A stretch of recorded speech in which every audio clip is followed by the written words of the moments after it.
যে ঈমান আজকে আমাকে আপনাকে আল্লাহর নাম শোনার পর মসজিদে আসতে দেয় না, মসজিদে নিয়ে আসতে পারে না, এমন দুর্বল রশি আমাকে আপনাকে মৃত্যুর পর জান্নাতে দিতে পারবে না। পারবে? বাড়ির সামনে মসজিদে আনতে পারে না যে ঈমান, এই ঈমান আপনাকে আমাকে কিভাবে জান্নাতে নিবে? আর রহমান আল্লামাল কোরআন খলাকাল ইনসান। প্রথমে আল্লাহ, এরপরে কোরআন নামক যেই রশি, এরপরে হচ্ছে আবদিয়াত, বান্দাকে তার মাওলার পর্যন্ত পৌঁছতে হলে কোরআনের ঈমানি রশি লাগবে, ঠিক কিনা? এই ঈমানি রশি যদি দুর্বল থাকে, ওই বান্দা একটা সময় ঈমান থেকে দূরে চলে যায়। এরপর খাতা কলমে তার নাম ঈমানদার থাকে, কিন্তু আরশের মালিক আল্লাহর দফতরে তার নাম ঈমানদার থাকে না। আল্লাহ বলেন, ইয়া আইয়ুহাল্লাযীনা আমানুত্তাকুল্লাহ, ভয় করতে হবে কাকে? ওয়াকুনু মা'আস সাদিকিন। ঈমান যার যত বেশি সতেজ থাকবে, তাজা থাকবে, পাওয়ারফুল থাকবে, যত বেশি সে দেখবেন তত বেশি নেক আমলের সাথে বেশি জড়িয়ে থাকে। কারণ নেক আমল কখনোই কোনো বান্দা সে স্বেচ্ছায় নিজের ইচ্ছায় চাইলে সে করতে পারে না, যতক্ষণ না রব তাকে তৌফিক দান করে। আর রব ততক্ষণ পর্যন্ত কাউকে নেক আমলে তৌফিক দেন না যতক্ষণ না দয়াময় আল্লাহ ওই ব্যক্তির উপর রহমতের নজর দান করে। এ কারণে দেখা যায় জুমার দিনে কিছু কিছু আল্লাহর বান্দাদেরকে দেখা যায়, আপনাদের এখানেও বিভিন্ন জায়গাতেও আছে, তারা জুমার দিনে আর কোনো ব্যস্ততা রাখে না। তাদের টার্গেট একটাই যে আজকে জুমার নামাজটা সুন্দরভাবে আদায় করব। যত প্রোগ্রাম, যত দাওয়াত, যা কিছুই থাকুক এটা জুমার পরে। জুমার আগে সে তেমন কোনো হাতে কোনো কাজ নিতে চায় না। তার ভিতর টার্গেট একটাই যে জুমার নামাজটা যেন সবার আগে আমি মসজিদে জায়গা নিতে পারি। এটা তার ঈমানের আলামত। ইশক আর মেশক, বড়রা বলেছেন যে ইশক আর মেশক এই দুটা জিনিস কেউ চাইলে গোপন রাখতে পারবে না। আপনি একটা আতরদানি নিলেন, এখন আপনি চাচ্ছেন যে আতরের ভিতরে যে সুঘ্রাণ এটা কেউ যেন না পায়, আমি পাবো, আমি টাকাটা কিনছি, আমি নিব, আর কেউ যেন না নিতে পারে।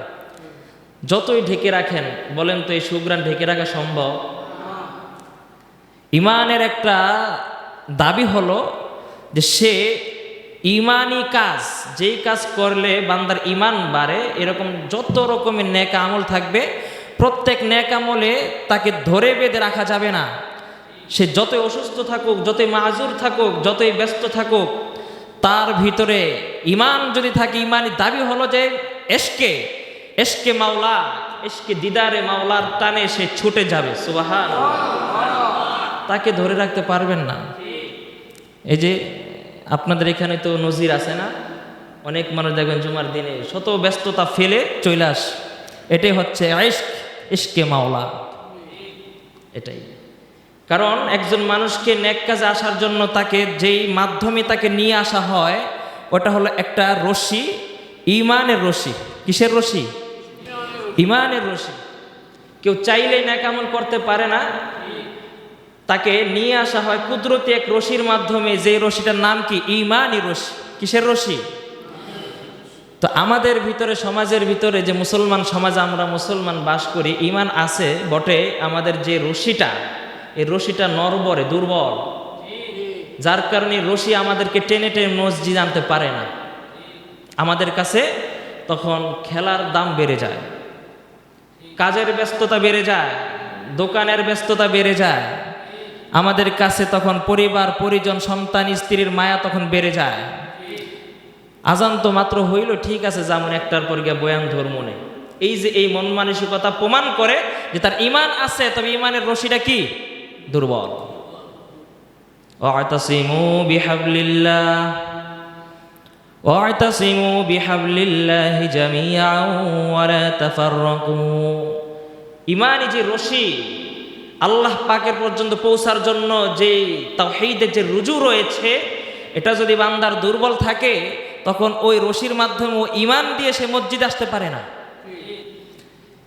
যেই ঈমান আজকে আমাকে আপনাকে আল্লাহর নাম শোনার পর মসজিদে আসতে দেয় না, মসজিদে নিয়ে আসতে পারে না, এমন দুর্বল রশি আমাকে আপনাকে মৃত্যুর পর জান্নাতে দিতে পারবে না। পারবে? বাড়ির সামনে মসজিদে আনতে পারে না যে ঈমান, এই ঈমান আপনাকে আমাকে কিভাবে জান্নাতে নিবে? আর রহমান আল্লামাল কুরআন খলাকাল ইনসান। প্রথমে আল্লাহ, এরপরে কোরআন নামক যেই রশি, এরপরে হচ্ছে আবদিয়াত, বান্দা। বান্দাকে তার মাওলার পর্যন্ত পৌঁছতে হলে কোরআনের ঈমানি রশি লাগবে, ঠিক কিনা? এই ঈমানি রশি যদি দুর্বল থাকে, ওই বান্দা একটা সময় ঈমান থেকে দূরে চলে যায়। এরপর খাতা কলমে তার নাম ঈমানদার থাকে, কিন্তু আরশের মালিক আল্লাহর দফতরে তার নাম ঈমানদার থাকে না। আল্লাহ বলেন, ইয়া আইয়ুহাল্লাযীনা আমানুত্তাকুল্লাহ, ভয় করতে হবে কাকে? অকুনু মা'আস সাদিকিন। সেটা আমি নবীজি বলে দিলাম। সুবহানাল্লাহ। অনেক মানুষ আছে গুনাহ করে অন্তরে খারাপও লাগে না, আছে না? এই যে নামাজ পড়ে না, নামাজে আসে না, পুরো সপ্তাহ চলে যায়, এক জুমা থেকে আরেক জুমায় আসে, মাঝখানে কোনো খবর নাই, অন্তরের ভিতরে কোনো টেনশন নাই, আছে না নাই? এমন মুসল্লি যদি থাকে, আল্লাহর রসুলের হাদিস সাক্ষী দেয়, এমন ব্যক্তির ভিতরে ঈমানদার সে নাম দিতে পারে, আল্লাহর কাছে সে ঈমানদার না। আবার ভালো কাজ করতে পারলাম, নেক কাজে সময় দিতে পারলাম, মসজিদে আসতে পারলাম, শুকরিয়া করব কার? আরো জোরে। আল্লাহর তৌফিকে যখন আসতে পারবো, অন্তরের ভিতরে প্রশান্তি লাগবে, অন্তরের ভিতরে আনন্দ দেয়, মনে রাখতে হবে এটা ঈমানের আলামত। মুসলমান ভাইরারে আমার, যে আয়াতে কারিমা আমি আপনাদের সামনে তেলাওয়াত করলাম, এই আয়াতের ভিতরে আল্লাহ রাব্বুল আলামিন প্রকৃত ঈমানদারদের ঈমানের যে আলামতগুলো থাকা দরকার, এই আলামতগুলোর কথা এখানে বলেছেন। খেয়াল করে শুনেন, একজন মুসলমান হিসেবে একজন ঈমানদারদের ভিতরে ন্যূনতম 5টা বৈশিষ্ট্য থাকা চাই। কয়টা? আরো জোরে কয়টা? আল্লাহ রাব্বুল আলামিন বললেন, ঈমানদার মুখে বললেই হবে না, যদি তোমার ভিতরে এই 5টা গুণ থাকে তাহলে তুমি খাঁটি ঈমানদার। সুবহানাল্লাহ। খাঁটি ঈমানদার। বাজারে দেখবেন ঘি আছে, সব ঘি কি খাঁটি? মধু আছে, সব মধু কি খাঁটি?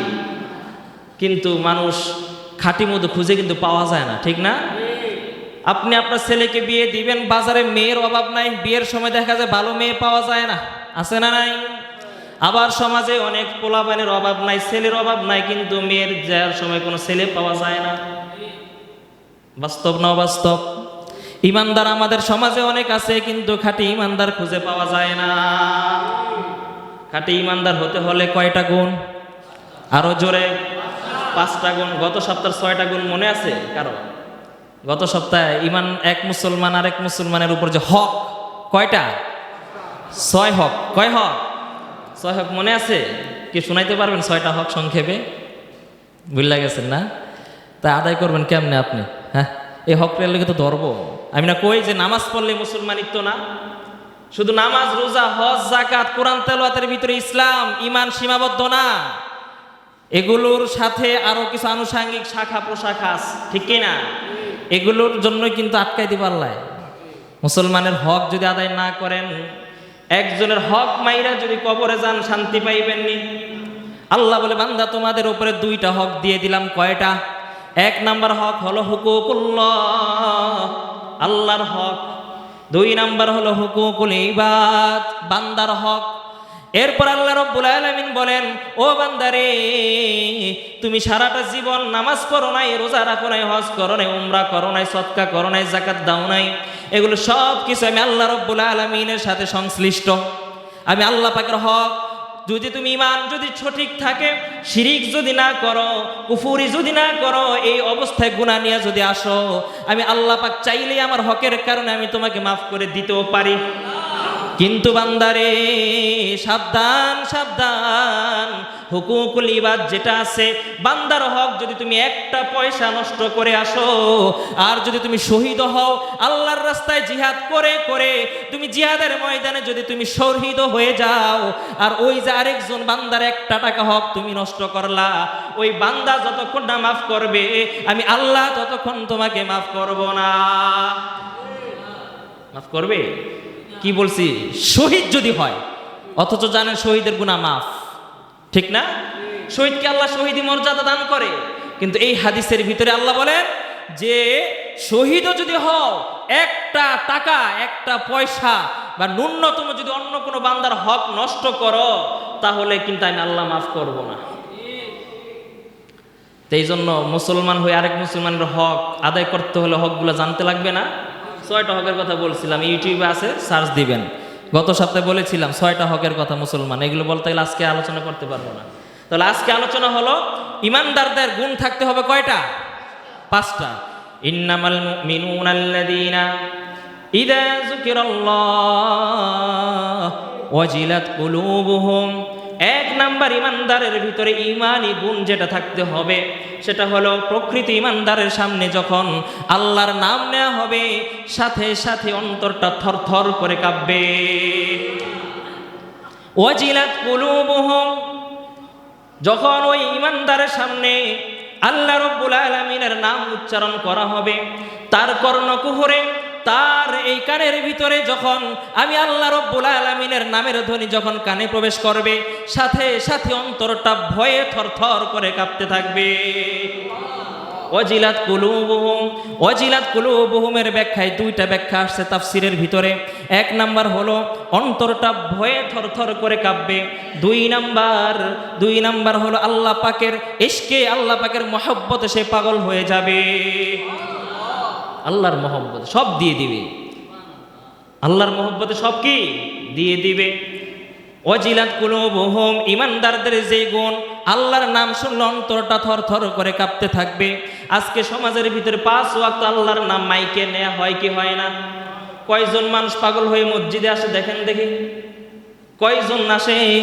সমাজের ভিতরে মানুষ তো আর 100, 200, 500 না, অসংখ্য মানুষ আছে। জায়গায় জায়গায় প্রতিনিয়ত আজান হচ্ছে, জায়গায় জায়গায় প্রতিদিন রাত্রে ওয়াজ মাহফিল হয়, জায়গায় জায়গায় আল্লাহর নাম উচ্চারণ হয়। কয়জন মানুষ আছে আল্লাহর জন্য দেওয়ানো হয়?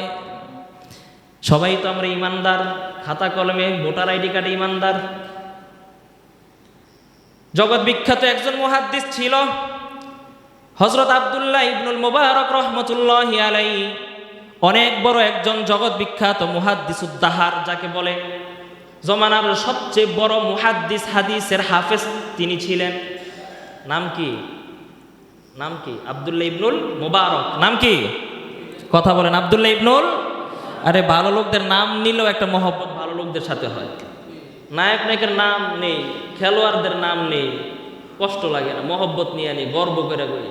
নিজের প্রিয় খেলোয়াড়ের জন্য মারামারি করে আরেক বন্ধুর দাঁত ফালায় দেয়, এমনও নজির হয়েছে। আল্লাহর ওলিদের নাম নিলে ক্ষতি না লাভ? তাহলে নামটা কি? আব্দুল্লাহ ইবনুল মুবারক রাহমাতুল্লাহি আলাইহি। তিনি এত বড় একজন আল্লাহর ওলি, বুজুর্গ বান্দা ছিলেন, জমানার সবচেয়ে বড় হাদিস বিশারদ ছিলেন তিনি। তার ব্যাপারে পাওয়া যায় তিনি ওই সময়ে খোলা মাঠের ভিতরে একসাথে তিনি যেই ক্লাস করাইতেন, হাদিসের দর্স দিতেন, ওই দর্সের ভিতরে একসাথে প্রায় 30,000 ছাত্র বসত। 30,000 এক ক্লাসে খোলা ময়দানে তার কাছে হাদিস শিখত। ছাত্রের সংখ্যা কত? একসাথে। এত বড় হাদিস বিশারদ, বড় হাফিজুল হাদিস যিনি ছিলেন। তিনি মারা যাওয়ার পর তার খাদেম একদিন তাকে স্বপ্নে দেখেন। লম্বা কথা সংক্ষেপে বলি, খাদেম তাকে স্বপ্নে দেখে স্বপ্নেই জিজ্ঞাসা করতেছে, হুজুর আপনি যে মারা গেলেন, কবরে যাওয়ার পর দয়াময় আল্লাহ আপনার সাথে কেমন আচরণ করলো, কেমন ব্যবহার করেছে? আব্দুল্লাহ ইবনুল মুবারক রাহমাতুল্লাহি আলাইহি বলেন, শোনো, আমি আল্লাহর কাছে আসার পর আল্লাহ রাব্বুল আলামিন আমাকে দয়া করে মায়া করে আল্লাহ পাক আমাকে মাফ করে একটা বিশাল বড় জান্নাত দিয়েছে। তবে শোনো, আশ্চর্যের বিষয় হলো এটা, আল্লাহ রাব্বুল আলামিন, আমি একজন মুহাদ্দিস, আমি একটা এলাকার ভিতরে প্রসিদ্ধ একজন ব্যক্তি ছিলাম, এত বড় একজন বুজুর্গ ব্যক্তি ছিলাম। আল্লাহ পাক আমাকে যেই জান্নাতটা দিয়েছে, কিন্তু আমার বাড়ির প্রতিবেশী একজন কামার ছিল, ওই কামারটাকে আল্লাহ পাক আমার চাইতে অনেক বড় জান্নাত দিয়েছে। কাকে দিছে? কামার। কামার চিনেন না? লোহা বাইরায়। আল্লাহ, ওই খাদেমের ঘুম ভেঙে যায়। পরদিন সকালবেলা সে আরো কয়েকজন লোক নিয়ে এবার ওই কামারের বাড়ির দিকে যায়। তার উদ্দেশ্য হলো ওই কামারের ভিতরে কি এমন গুণ রয়েছে যেই গুণের কারণে সে আল্লাহ পাকের এত প্রিয় হয়েছে। ও মুসলমান ভাইরারে আমার, এই কারণে নিজের উপর বাহ্যিক দিক বিবেচনা করে কাউকে ভালো কাউকে খারাপ মন্তব্য করা যাবে না, ঠিক কিনা? আমি বড় হুজুর হইলাম, আমি বড় খতিব সাহেব হইলাম, আমি বড় বক্তা হইলাম, আমি সাল্লাগান্না হইলাম, আমি তাহাজ্জুদ গুজার হইলাম, আমি কোরআনের হাফেজ হইলাম, আমি দ্বীনের দাওয়াত এত দেই, আমি এত বেশি জানি, এত বেশি পড়ি, আমি অনেক কিছু জানি, এই কারণে সমাজে সবচাইতে ভালো জান্নাত আমি পাবো। নিজেকে নিজে বড় মনে কইরা অন্যদেরকে ঘৃণার দৃষ্টিতে দেখে, সব জাহান্নামী, সব জাহান্নামী, কুল্লু ফিন্নার, কুল্লু ফিন্নার ইল্লা আনা ওয়া আনা আদখুলুল জান্নাহ। মনে করে সব জাহান্নাম, আমি একাই মনে জান্নাতি। সমাজে সব বড় বড়, ওদের নামাজ হয় না, ওদের রোজা হয় না, আহা মানুষগুলো কই যাচ্ছে, কই যাচ্ছে, আমি ভালো।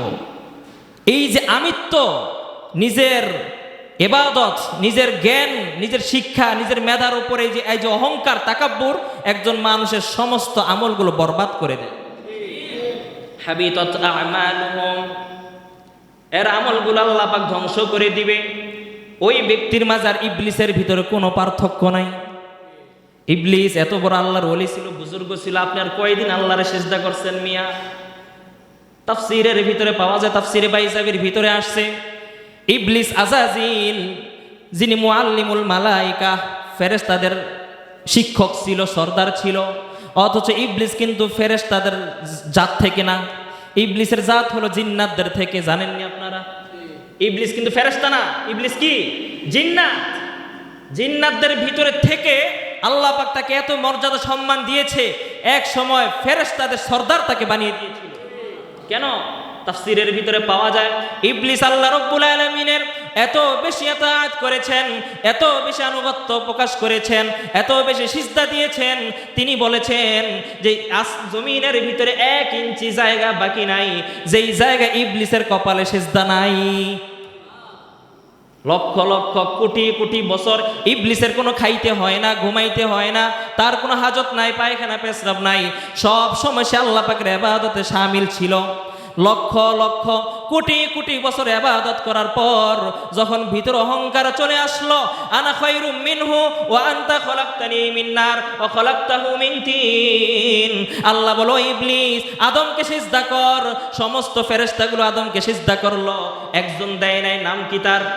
ইবলিস দেয় নাই। ইবলিস যুক্তি দাঁড় করাইলো, আল্লাহ আনা খায়রুম মিনহু, আমি তো আল্লাহর চেয়ে উত্তম, আমি সাল লাগাই, আমি লম্বা জুব্বা গায়ে লাগাই, আমি লম্বা পাগড়ি গায়ে দেই, সবসময় আতর খুশবু মাইখা চলি, আমি বেগানা নারীর দিকে তাকাই না, গান বাজনা শুনি না, আমি 5 ওয়াক্ত নামাজ পড়ি, সামর্থ্য মতো মানুষগুলোকে দ্বীনের দাওয়াত দেই, আমি তো অনেক বড় হয়ে গেছি, আমি কের তার ধারস্থ হমু? এমন মন মানসিকতা যদি থাকে, আল্লাহি বিল্লাহি তাল্লাহি, 3বার কসম করে বলি মুসলমান, ওই ব্যক্তি যত বড় আল্লাহর ওলি হোক, যত বড় আবেদ হোক, যত বড় ইবাদত গুজার হোক, ইবলিসের আমলগুলো আল্লাহ পাক যেইভাবে ধ্বংস করছে, তার 60 বছর 70 বছর ইবাদত ধ্বংস করতে সময় লাগবে না। একজন কামার, একজন জগৎ বিখ্যাত আল্লাহর ওলির চাইতে বড় জান্নাত পাইছে। 4টিখানি কথা কয় না? জগৎ বিখ্যাত আল্লাহর ওলি, এত বড় মুহাদ্দিস, তার চাইতে বড় জান্নাত পাইল। বাহ্যিক দৃষ্টিতে কি বলে? এত জান্নাতে যাওয়ার মানুষ হই না, ঘৃণা করি। এরা আবার কিসের সম্মান দিব? রিক্সাওয়ালা রিক্সা চালা, ওর লগে আবার কিসের ভালো আচরণ?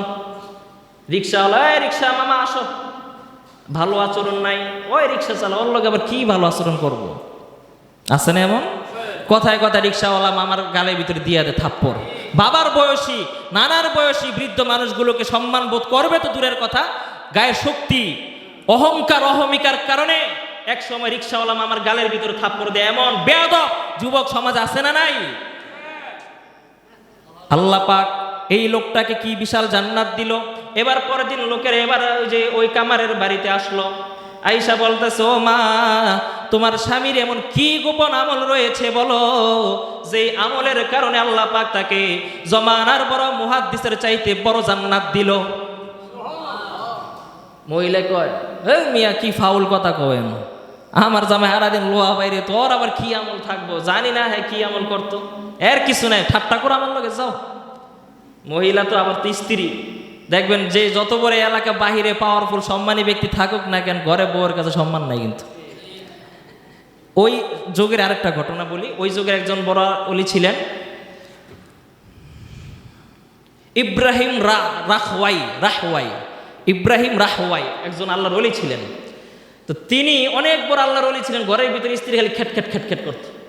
স্ত্রীর কাছে আইলে মেজাজ যেতে বিগ্রায়, স্ত্রীর অত্যাচার টর্চারে বেচা সারাদিন খানকার ভিতরে বইয়া থাকতো, ঘরে আর আসতো না। আইলে ঘরের ভিতরে স্ত্রী বদমেজাজ খারাপ আচরণ করে। তো একদিন ইব্রাহিম রাহওয়াইকে খোঁজার জন্য দূর থেকে তার অনেক একটা কাফেলা সাগরে তার ভক্ত আসছে তার বাড়ির দিকে, খোঁজ নিতে নিতে নিতে নিতে বাড়ি পর্যন্ত আসছে। আসার পরে কয় মাগো, এই বাড়িতে ওই বড় হুজুর আছে ইব্রাহিম রাহওয়াই? কয় মেয়ে কি কয়, বড় হুজুর মরুজুর নেন, ইব্রাহিমে আস, বড় হুজুর নাই। কে আছে? ইব্রাহিম নাই। আচ্ছা উনি কি আছে? হ্যাঁ, ওনারা কি করবা, আমরা তো আসছে ওনার কাছ থেকে কিছু সোহবত নিতে। আর দুনিয়ার মানুষ পাইলে না সোহবতের লেগে এত দূর থেকে এনে আইছে, কি ডং করতে আইছে, যাও ওইদিক যাও, জানি না আর খবরটা। খেদাই দিল। এবার লোকগুলো যাইতেছে আর চিন্তা করতেছে যে কিরে আমাকে হুজুরের সাথে হ্যাঁ এত খারাপ আচরণ করে, আল্লাহ আমাকে হুজুর দ্বারা কি বুঝলাম না কিছু, এটা বিচার মিলাইতে পারতেছে না। এই চিন্তা করতে করতে করতে করতে হাঁটতেছে, রাস্তা দিয়ে দেখতেছে একজন লোক ঘোড়ার উপরে বসে একটা বিষাক্ত সাপরে চাবুক বানিয়ে আসি আসতেছে। সুবহানাল্লাহ। আছে না? কিসের উপরে বসছে? কিসের উপরে? বাঘের উপরে। মেয়ে ঘোড়ার উপর তো আপনিও বইতে পারবেন। হ্যাঁ, বাঘের উপরে বৈশা চাবুক বানাইছে কি দিয়া? সাপ দিয়া। লোকেরা দেখে তো চোখ উপরে উঠে গেছে, হুজুর নামেন, কথা আছে, আপনি এত বড় বুজুর্গ কিন্তু ঘরের ভিতরে দিয়ে আপনার কোনো ইজ্জত নেই, সম্মান নাই। এমন এমন আচরণ করলো। বুজুর্গ বুঝা ফেলছে যে বউয়ের কাছে গেছে, খেট মেজাজ পাইয়েছে। দেখো তোমরা 1 মিনিট সোহবতে ছিলা, তোমাদের সহ্য হয় না। আমি আজকে এত বছর যাবৎ তার এই খেটখেটানি, বদমেজাজি, বদাখলাকি সহ্য করার কারণে আল্লাহ পাক আমাকে আজকে এই ঘোড়াকে, এই বাঘকে আর সাপকে আমার আনুগত্য বানাইয়া দিয়েছে। এ কারণে স্ত্রীদের বদমেজাজ যদি কোনো স্বামী যদি আল্লাহর উপরে তাওয়াক্কুল করে যে সবর করতে পারে, আল্লাহ পাক তাকে দুনিয়া এবং আখিরাতের কল্যাণ দান করে দেবে। তো এই বুজুর্গকে একদিন তার স্ত্রী বলতেছে, তোমার এত নাম ডাক শুনি, কিন্তু তোমার তো কোনোদিন কারামত দেখলাম না কিছু। ওলি হইতে হইলে কারামত লাগে, এটা আমাদের দেশের মানুষের ধারণা। কয়দিন আগে এক বেড়ায় পাথর, একটা ফেসবুকে দেখলাম, একটা পাথরের টুকরা হয়, চাট হয়, কোনো খাবার খায় না, খালি পাথর চাটে। এরা সাংবাদিকরা গিয়ে হারে ভাত দিল, তরকারি দিল, কলা দিল, কিছু কেন, আমার কাছে খাবার আছে, আমি তোমার ওইটা খাইতাম না। তাই 3 আঙ্গুল দিয়ে পাথরটা ধরে আর জন্মের পর থেকে চাটতেছে। জন্মের পর বলতে আর কি বুঝবার পর থেকে চাটতেছে। চাটতে পাথরটা এক জায়গায় কালো হয়ে গেছে, আর আঙ্গুল 3টা সাপ পাথরের ভিতরে বইয়া গেছে। একদল বেকুব, নাদান, মূর্খ এই বদমাস্টারে আল্লাহর বড় ওলি মনে করে এই লোকটারে সিজদা করতেছে। এত বড় কারামত হুজুর আপনারা পারলে কইরা দেখান। এরা বোঝেই না যে কারামত অলৌকিক বিষয়, এটা যে কোনো ভাবে সাধনা করলে আপনিও পারবেন দেখাইতে। হিন্দুরা অনেক অলৌকিক কাজ দেখায় না। আর নিজামুদ্দিন আউলিয়া নাম ঘটনা মনে পড়ে গেছে, বলবো আপনাদের। একদিন নিজামুদ্দিন আউলিয়া রহমতুল্লাহ আলাইহির অনেক বড় পীড়া, আপনার পেটের রোগ, মহামারী, ওই সময় তো ডায়রিয়া হইলে মানুষ মরে যাইত। দেখেন আবার কি করবে। তো পেটের রোগ হইল, বিভিন্ন চিকিৎসা, কবিরাজি, হাকিমি চিকিৎসা নেওয়ার পর ভালো হইতেছে না। তো তার এক শাগরেদ বলতেছে, হুজুর অমুক জায়গায় এক হিন্দু সাধক আছে, তার কাছে যে কিছুর জন্যই যায় সুস্থ হয়ে আস। তো আল্লাহর ওলি বলেন যে না, উনি হিন্দু, ওনার থেকে সেবা নেওয়া যাবে না, আল্লাহ সুস্থ করবে। তো অনেক বুঝাবুঝির পর সে যাচ্ছে না। একদিন রোগের প্রচণ্ডতায়, ব্যথায় সে অস্থির হয়ে অজ্ঞান, বেহুশ হয়ে পড়ছে। নিজামুদ্দিন আউলিয়া রহমতুল্লাহ আলাই। তো তখন তার শাগরেদা ধইরা তাকে অচেতন অবস্থায় ওই হিন্দু সাধকের কাছে নিয়ে গেছে। নিয়ে যাওয়ার পর সে কি চিকিৎসা করলো, খাজা নিজামুদ্দিন রহমতুল্লাহ আলাই সুস্থ হয়ে গেলেন। সুস্থ হওয়ার পর নিজামুদ্দিন আউলিয়া এবার ওই লোকটার জিজ্ঞাসা করলো যে তুমি কি পইরা তুমি আমাকে ফু দিলা, যার কারণে আমি সুস্থ হয়ে গেলাম। এটা আমাদের কিছু ভগবান এবং কিছু আছে, আমি সাধনা করি আজকে 31 বছর যাবৎ। সেই সাধনার বরকতে আমি যখন যাকে সুস্থ হইতে বলি ওই সাধনার বরকতে আমি হইয়া যাই। তো খাজা নিজামুদ্দিন বলতেছে, তো তোমার কি সেই সাধনা 31 বছর যাবৎ করতেছো? আমার সাধনাটা হলো যে আমার মন যখন যেটা চায় আমি সেটার বিপরীত করি। মন চায় ঘুমাইতে, আমি ঘুমাই না। মন চায় খাইতে, আমি খাই না। মন চায় খেলতে, আমি খেলি না। এরকম মনের বিপরীতে করতে করতে এই পর্যায়ে আমি আইসা পৌঁছেছি। তো খাজা নিজামুদ্দিন আউলিয়া রহমতুল্লাহ আলাইহি বলেন যে আচ্ছা বলো তো তাহলে কি তোমার এই মুহূর্তে এই যে আল্লাহর উপর ঈমান আনতে মন চায়? কেন না? তাহলে তোমার সাধনা অনুযায়ী তোমার তো এবার ঈমান আনা দরকার, ঠিক কি না? কথা বোঝেন নাই? তখন ওই হিন্দু সাধকের চোখ খুলে গেছে, অন্তর্দৃষ্টি খুলে গেছে, সে এবার মুসলমান হয়ে গেছে। তাহলে বলেন তো দেখে, এই যে হিন্দুর ভিতরে যে সাধনা, অলৌকিকতা, কারামত, এই জন্য কি সে আল্লাহর ওলি না? আমাদের দেশের মানুষগুলো বুঝে না, বুঝে না। তো বলতেছে ওই যে আব্দুল্লাহ ইবনে এই যে ইব্রাহিম রাহওয়াই, তার স্ত্রী বলতেছে যে তোমার কি এমন কারামত, কিছুই তো দেখলাম না।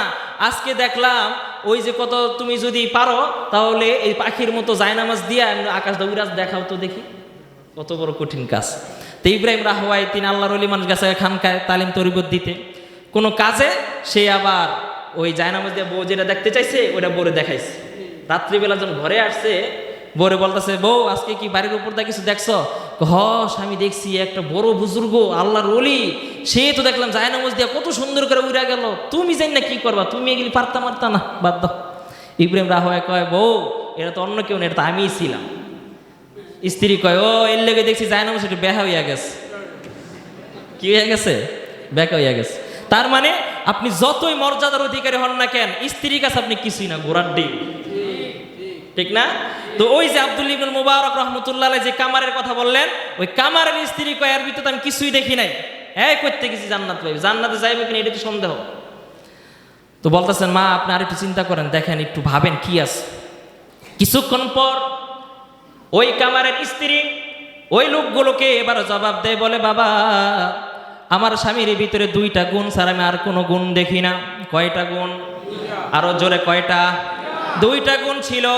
1 নাম্বার গুণ ছিল আমার স্বামী সারাদিন কামারের কাজ করত, আগুন দিয়ে লোহাগুলো নরম করে হাতুড়ি দিয়ে এটাকে বাইরাইতো।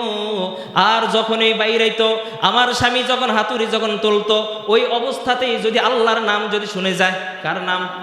মসজিদে আজানে যদি আল্লাহর নামের ধ্বনি যখন বেজে উঠতো আমার স্বামী তখন আল্লাহর কাছে কান্না করে বলতো, ও আল্লাহ গরিব হয়ে জন্ম দিয়েছো, সারাদিন আমি কামারের কাজ করি, লোহাগুলো বাইরাই, এই কারণে সমাজের মানুষগুলো আমাকে কামার বলে ডাক দেয়।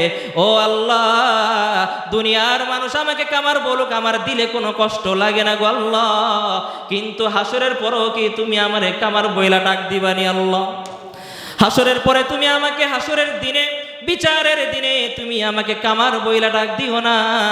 ও আল্লাহ আমি গরিব মানুষ, লেখাপড়া করতে পারি না, সারাদিন সময় দিতে পারি না, শিক্ষা দীক্ষা তেমন বেশি নেই গো আল্লাহ, যার কারণে মানুষগুলো আমাকে কামার বলে। দুনিয়ার সম্মান আমি চাই না। ও আল্লাহ ময়দানে মাহশারে যখন তোমার সামনে যাব গো মালিক, সেই দিন তুমি আমাকে কামার বইলা ডাক দিও না। সুবহানাল্লাহ। এই বলার পর আমার স্বামী সাথে সাথে ভয়ে প্রকম্পিত হয়ে থরথর করে কাঁপতে কাঁপতে হাতুড়িটা পিছন দিকে ফালাই দিত, সামনে আর বাড়ি দিত না, সাথে সাথে মসজিদে জামাতে শরীক হয়ে যাইত। আজকে আমাদের সমাজে দেখা যায় কিছু কিছু মানুষ 5 ওয়াক্ত নামাজ পড়ে ঠিক আছে, কিন্তু জামাত কিন্তু পায় না, এমন অনেক মুসল্লি আছে না নাই? নিয়মিত সে জামাত কাজা হয়। কি তোমার কাজ? কি তোমার এত প্রেস্টিজ? ওরে বাবা নামাজের ভিতরে তার অহংকার দেখা যায়, নামাজ পড়ে কিন্তু তার ভিতরে সেই বিনয়ী খুশু খুশু দেখা যায় না। নামাজ পড়তেছে এমন ভাব, মশান ধরে আছে, নামাজ পড়ে একা একা নামাজ, জামাতে পাবন্দিগিরি নাই। তুমি যত বড়ই কিছু হয়ে যাও না কেন, আল্লাহ রাব্বুল আলামিনের নৈকট্য যদি তোমাকে লাভ করতে হয় তাহলে অবশ্যই তোমাকে জামাতের পাবন্দি করতে হবে, ঠিক কিনা? জামাত ছাড়া কেউ আল্লাহর ওলি হতে পারে নাই, জামাতের পাবন্দি করতে হবে। যুবক ভাইরা আমার, খেলাধুলা যা কিছুই করি না কেন, ক্যারাম বোর্ডের দোকানগুলো তালা মাইরা দিতে হবে আজানের সময়, ঠিক কিনা? আওয়াজ নাই। আজকে থেকে আজান হইলে ক্যারাম বোর্ডের দোকানে শাটার লাগাই দিবা, পারবা ইনশাল্লাহ? লোক লাগাবো আজকে আসর পর, আবার আমরা যাবো তো ওইখানে। আজান হবে, আর যিনি দোকানের ওনার যিনি আছে মালিক, আপনার বিনয়ের সাথে বলবো, অনুরোধ হলো দোকানে আপনি 1 ঘন্টা আধা ঘন্টা যদি আপনি বন্ধ রাখেন আল্লাহর জন্য। কার জন্য? এই আধা ঘন্টা বন্ধ রাখার কারণে আপনার রিজিকের ভিতরে, দোকানের ভিতরে বরকত দিবেন কে? দিয়ে দেখেন আপনি 16 ঘন্টা 14 ঘন্টা দোকানদারি করেন, আল্লাহর জন্য 2 ঘন্টা কম করেন, 10 ঘন্টা করলে 14 ঘন্টার বরকত দিবেন কে? সেই সাথে সাথে একজন কামার আল্লাহর ভয়ে, আল্লাহ ডাকতেছে আমাকে, সাথে সাথে সে মসজিদে চলে যাইতো। 1 নাম্বার গুণ 2 নাম্বার গুণ ছিল আব্দুল্লাহ ইবনুল মুবারক রহমতুল্লাহি আলাইহি। যখন তিনি রাত্রিবেলা তাহাজ্জুদের জন্য যখন বাড়ির ছাদের উপরে উঠত, আর আমার স্বামী রাত্রিবেলা আমার বাড়ির থেকে আব্দুল্লাহ ইবনুল মুবারক রহমতুল্লাহি আলাইহি বাড়ির ছাদের উপরে উঠে উঠে তাহাজ্জুদ পড়তেন, কোরআন তেলাওয়াত করতেন, জিকির আজকার করতেন। আর আমার স্বামী আমার বাড়ির এখান থেকে দেখে দেখে, ওইটা দেখে দেখে সেই চোখের পানি ঝরাইতো, সুবহানাল্লাহ, আর বলতো, আল্লাহ তুমি আমাকে গরিব বানাইছো, জীবিকার উপার্জনের তাগিদে সারাদিন আমাকে অক্লান্ত পরিশ্রম করতে হয়, যার কারণে রাত্রিবেলা আমাকে একটু বিশ্রাম নিতে হয়। যদি তুমি আমাকে ধনী বানাইতা গো মালিক, তাহলে ওই যে আব্দুল্লাহ ইবনুল মুবারক রহমতুল্লাহি আলাইহি তোমার এত বড় প্রিয় বান্দা, এত বড় বুজুর্গ বান্দা, সে যেইভাবে রাত্রিবেলা তোমাকে সময় দেয়, যেইভাবে ইবাদত করে, আমার অন্তরের ভিতরও চায় আমি সারাটা রাত তোমার জন্য আমি দিয়ে দেই। ইবাদতের লোভ একজনকে দেখে আরেকজনের ভিতরে ইবাদতের স্পৃহা থাকতে হবে। আজকে ইবাদতের স্পৃহা, আগ্রহ আমাদের ভিতরে নাই। ও রিকশাওয়ালা ভাই যদি থাকেন, দিনমজুর শ্রমিক ভাইরা যদি থাকেন, আপনাদের এখান থেকে শিক্ষা আছে না নাই? আপনার আল্লাহর কাছে ফরিয়াদ করবেন, আল্লাহ এলাকার ধনী মানুষগুলো তারা তো 5 ওয়াক্ত নামাজ পড়ে, নফলও পড়তে পারে, জিকির আজকার করতে পারে, আওয়াবিন ইশরাক সব পড়তে পারে, আমরা তো পারি না। আমাদের রিস্কা নিয়ে যেতে হয়, কাজে ডিউটিতে যেতে হয়, গার্মেন্টসে যেতে হয়, অমুক জায়গায় বদলা দিতে যেতে হয়। এই কারণে আমরা বেশি বেশি নফল ইবাদত করতে পারি না, কোরআন তেলাওয়াত করতে পারি না। টাকা পয়সা থাকতো তাহলে আমিও ধনী লোকগুলোর মতো আমিও তোমাকে সময় দিতাম। এই ঘটনা যদি সত্য হয় তাহলে আপনার কথা অসত্য হয়ে যাবে। যেই লোকগুলো ইবাদত করবে, ওই ইবাদত করে যেই সওয়াব পাইবে, আপনি ইবাদতের আগ্রহ থাকার কারণে, ইবাদতের লোভ অন্তরে জায়গা দেওয়ার কারণে আপনি সেই সওয়াব পেয়ে যাবেন। ক্বালান নবী সাল্লাল্লাহু আলাইহি ওয়াসাল্লাম, আল্লাহর নবী বিশ্ব নবী রাহমাতুল লিল আলামিন বলেন, যেই বান্দা ইবাদতের লোভ রাখবে, কিসের লোভ? টাকার লোভ নেই, ক্ষমতার লোভ নেই। আল্লাহ রাসূল বলেন, ইবাদতের লোভ যেই ব্যক্তির ভিতরে থাকবে কিন্তু সে ইবাদতটা করতে পারলো না, তাহলে যে ইবাদত করতে পারবে ওই ইবাদতের সওয়াব ওই ব্যক্তিকে দিয়ে দেওয়া হবে। তাহলে আব্দুল্লাহ ইবনুল মুবারক রহমতুল্লাহি আলাইহি বাড়ির যেই কামারটা এত বড় জান্নাত পাইল, তার যেই গুণ ছিল 2টা, তোর মধ্যে একটা গুণ ছিল কি? আল্লাহর নাম শুনলে সাথে সাথে সে ভয়ে কেঁপে উঠতো, আল্লাহর ডাকে সাড়া দিত। 1 নাম্বার গুণ, এটা ঈমানদারদের ভিতরে থাকা চাই। 2 নাম্বার গুণ, ওয়া ইযা তুলিয়াত আলাইহিম আয়াতুহু যাদাতুহুম ঈমানা। 2 নাম্বার গুণ যেটা ঈমানদারদের থাকতে হবে সেইটা হলো, যখন তারা কুরআনুল কারীমের তেলাওয়াত শুনবে, কুরআনুল কারীম যখন শুনবে, যাদাতুহুম ঈমানা, তখন তাদের ঈমান আরো বেশি বেড়ে যাবে। যাদাতুহুম ঈমানা, এটার ব্যাখ্যায় 2 রকমের তাফসীর আসছে। 1 নাম্বার ব্যাখ্যা হলো যে তাদের ঈমান বেড়ে যাবে একটা। 2 নাম্বার ব্যাখ্যা হলো ওই তেলাওয়াতটাকে শুনতেই ভালো লাগবে, শুনতেই মন চাইবে।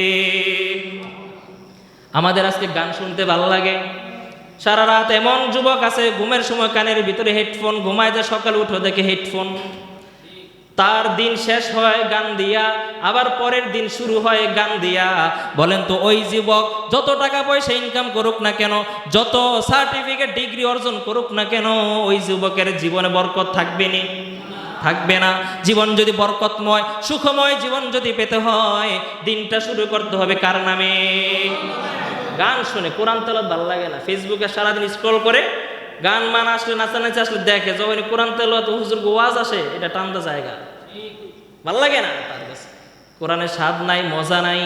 আল্লাহ বলে ঈমানদার ওই ব্যক্তি, ঈমানদার যারা কোরআন তেলাওয়াত শুনতে পছন্দ করবে তারা, ঠিক কিনা? 2 নাম্বার গুণ গেল। 3 নাম্বার সংক্ষেপে বলি, ওয়া আলা রাব্বিহিম ইয়াতাওয়াক্কালুন। প্রকৃত ঈমানদার যারা হবে তারা সব কিছু সময় যত বিপদ আপদ আসুক না কেন ভরসা করবে একজনের উপর, তিনি কে?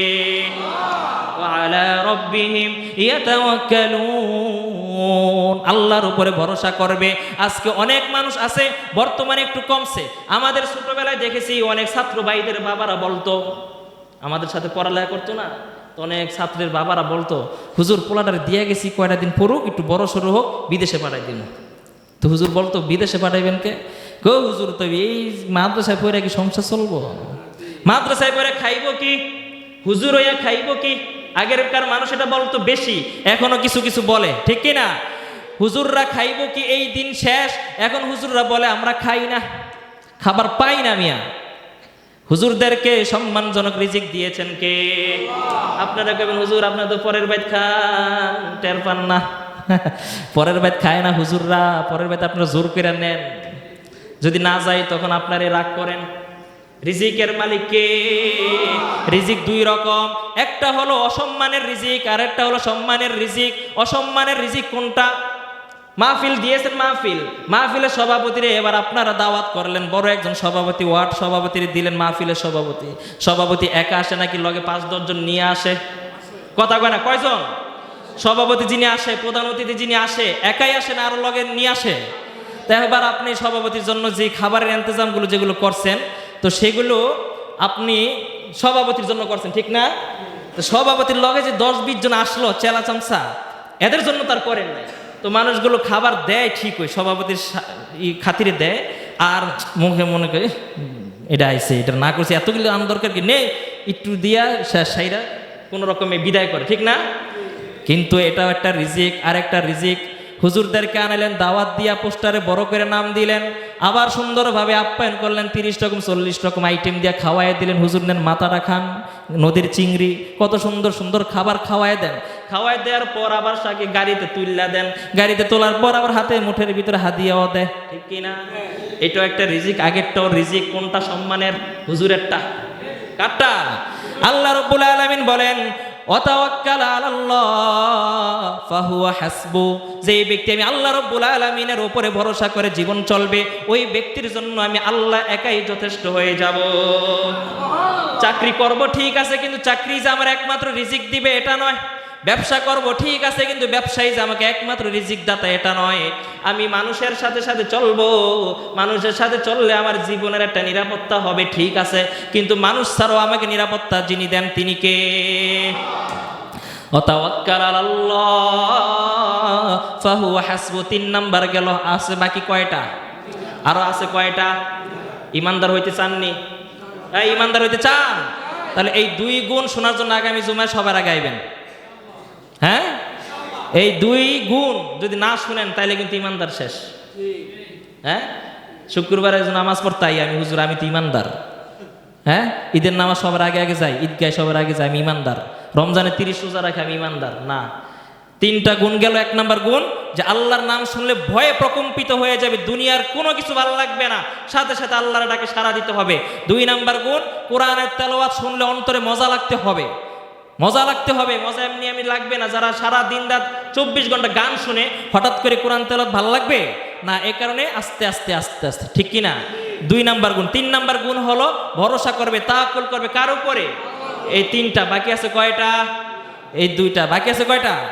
এই 2টা শোনার জন্য আগামী জুমাতে আপনাদেরকে দাওয়াত গ্রহণ করছেন তো?